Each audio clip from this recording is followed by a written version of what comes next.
Sometimes, even a hard problem can be solved very simply using a greedy approach if you keep your mind open and do not try to overcomplicate the problem a lot. We are going to look at a hard problem on LeetCode that is called candy. You can see that it is a hard problem, and if you scroll down a little, you are going to see that it has been liked by more than 9,000 people. So you already know that it is a very popular problem.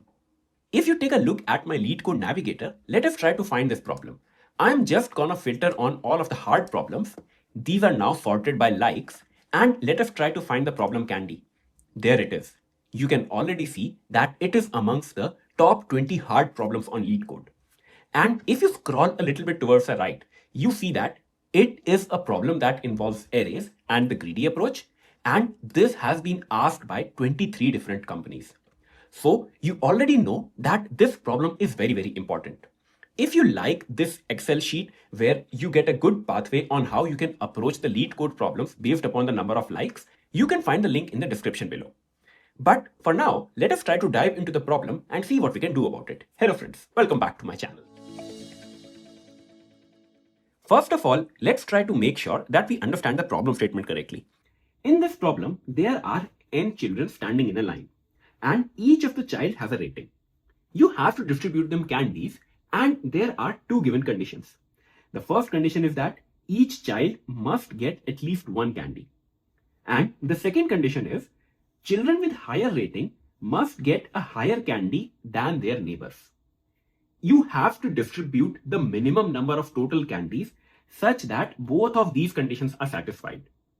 Now, if you take a look at the two given test cases, this is the first test case. You have 3 children and their ratings are 1, 0 and 2. How can you give them the minimum number of candies? You can give them by giving this child 1 candy. You can give 2 candies to this and then 2 candies to this. Notice, this condition is satisfied. Each child has at least 1 candy, and children with higher rating must get a higher candy than their neighbors. This child has a rating of 1 and he's standing next to a child with rating 0. So he should get more candies than him. This is true. And look at this child. This has a rating of 2 and he's standing next to a child with a rating of 0.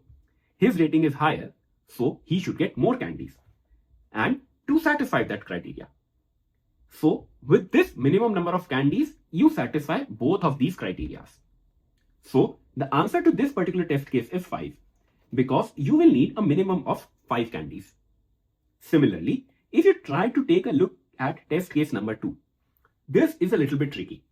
But if you notice, I have 3 ratings available, 1, 2 and 2. Now, what sort of a candy distribution works over here? If you give this child 1 candy, this child 2 candies, and this child only 1 candy, this condition is the answer. And I'm going to tell you why. Notice, the first condition is obviously true. Each child has at least 1 candy. What about this child? Its neighbor is a child with the rating 2. So he is satisfied with 1 candy because none of his neighbors have a lower rating than him. Look at this child now. His rating is 2 and his neighbor is a child with a rating 1. His rating is lower, so he should get more candies than this particular child. This child had 1 candy, so this child will have 2 candies and he is now happy. Look at this particular child now. He has a rating of 2. But are both the conditions satisfied? Yes. Why? Because he at least has 1 candy. The second condition says that children with higher rating must get a higher candy than their neighbors. So only if he had a higher rating than his immediate neighbors, then he should get more candy. His neighbor is just a child with a rating 2. This is same. So the neighbor does not have a higher rating. So this child is happy with 1 candy. That is why this case is a little tricky. But if you notice, both of these conditions are actually satisfied. So for this particular scenario, this candy distribution is perfectly valid, and I can say that 4 is the minimum number of candies that can work for me. And you can just total all of these values to get your answer. So that is one edge case which a lot of people get confused with. If you feel that you have now understood the problem statement even better, feel free to first try it out again on your own.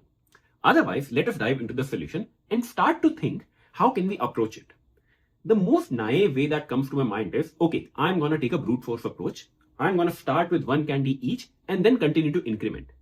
But then suddenly you will realize, okay, where do I stop? How many candies do I have to give to each student? How do I increment? What count should I increment with? That is where you are going to get puzzled and you will not find a deterministic solution. So that solution goes down the drain. To attack this problem, we need to do something very, very simple. And that is actually happening when you read between the lines. First of all, the condition is that you have to give each child at least one candy. So let us say this is my number of students and these are their ratings. In this resultant array, I am gonna have my final candy distribution. What was the first condition? Each child should have at least one candy. So I can safely write down 1 for each of the resultant array, correct? Now, what do you need to do? Each child who has a neighbor with a lower rating than him, that child needs more candy, correct? This is the second condition that you have to look at. But the problem is, do you look left? Do you look right? This can be really simplified if you first do a pass of the array looking at only your left neighbors. And then we are going to look at all of the right neighbors. And how do you do that? First of all, let us start with this particular kid. And we are only going to look at the left neighbor. This kid has no neighbor to the left, so he'll be happy. Okay, I have one candy, I'm happy. I don't need to worry about anything else. Now look at the next kid. He will look at his left. He sees that his neighbor has a higher rating, so he does not want any more candy. He is also happy with one. Look at this child now. He is also going to look to his immediate left. His immediate left is a higher rating, so this child is also happy that, okay, I do not need more candies. What about this child now? He looks to his left. He sees that there is a neighbor with lesser rating than him. So definitely he will need more candies. Since you want the minimum number of candies, you are only gonna increment this by 1. Anytime you have to increase the candies, just increase by 1. So what I do is, I do a +1 over here and allot 2 candies to this child. Now move to the next child. He looks to the left.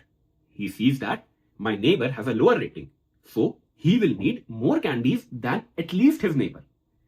This child already has 2, so he will need more than 2. How many do you give him? You just do a +1 and then you give him 3 candies. He is now happy. Look at this child now. He looks to the left. This child has a higher rating, so he's fine. He says that, okay, I'm happy with 1 candy.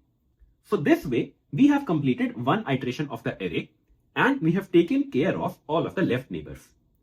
My condition holds true. Each child has 1 candy at least, and if the rating is higher, then the candy is also higher. So up till now, everything is good. Now, you need to take a look at the right neighbors, because this is also a condition that you have to satisfy. This time, instead of starting from here, we are going to start from this particular end, because this is where the right end is. I look at this particular child, he is going to look to the right. There is no kid, so this kid is happy. I do not have any other child who has a lower rating than me, so he's happy with 1 candy. Now look at the next child. He sees that someone has a rating lower than him, so he will want more candies than this child has. This child has 1 candy, he has 3. So he's also happy because he has more candies. Look at this child now. He will look to the right. He sees that, okay, I have a neighbor who has a higher rating, so he won't say anything. He is happy with 2 candies. Look at this child now. He sees that someone has a higher rating than him, so he will be happy. Look at this child now. He sees to the right. He sees that, okay, I have a neighbor to my right who has a lower rating than me. So he will need more candies than whatever his neighbor has. His neighbor has 1 candy, so definitely he will need 1 extra candy than him. So you remove this and you're going to put down a 2 over here. Now look at this child. He looks at his right neighbor. His right neighbor is having a lower rating, so he will need more candies than him. This right neighbor had 2 candies, so you're going to do a +1 and allot those number of candies to this particular child. So what have you done now? You did one iteration to look at all of the left neighbors, You did another iteration to look at all of the right neighbors. You have satisfied both of your needed conditions. These are the minimum number of candies that you will need. And if you add them all up, the answer will come out to be 12. And this is the minimum number of candies you will need to satisfy all of these children. And notice, we just did 2 iterations. So the time complexity of this solution remains order of n, and we are just taking up some extra space to store all of these candies. So the space complexity of this solution is also order of n. So this solution is pretty much optimal and you can be pretty confident about it. Let us now quickly see how the dry run of this code looks like. As you might have already guessed, the code for this is gonna be very simple. You have a method that takes in ratings as your input parameter. What is the first thing that you do? You create a candies array and then you fill it with 1 because you have to give at least 1 candy to every child. Now you are gonna run 2 for loops. In the first for loop, you look at the left neighbor. So anytime if the current rating is higher than the left neighbor, you increase the candy count with whatever the left neighbor had. And that is how you complete your loop. Next time, you need to look at your right neighbors. So anytime if the rating is higher than the rating on the right, that means you will want the maximum of the 2 candies that are possible, either a +1 or whatever the child currently has. Once you have done both of these loops, you have looked at both the left child and the right child. To find the minimum number of candies, you just iterate upon your array once again. You find out the total candy at each of the location and then simply return your answer. All of this happening in a linear time. I hope this really simplifies up the problem for you. While going through the video, did you face any problems? Or do you have any other method in mind by which you can also get rid of the extra order of n space that we took? If you have any suggestions in mind, do let me know in the comment section below and I will be happy to discuss all of it with you. As a reminder, if you still like these kind of human generated videos, please do consider subscribing to my channel and share this video with your friends. This really keeps me motivated and I can make more such videos. Also, a huge shout out to all of the members who support my channel. You guys really keep me going. As a member, you do get priority reply to your comments and early access to new videos as well. Also remember that now you can schedule a one-to-one session with me and we can discuss about almost anything. Stay tuned for my upcoming video. Until then, see ya.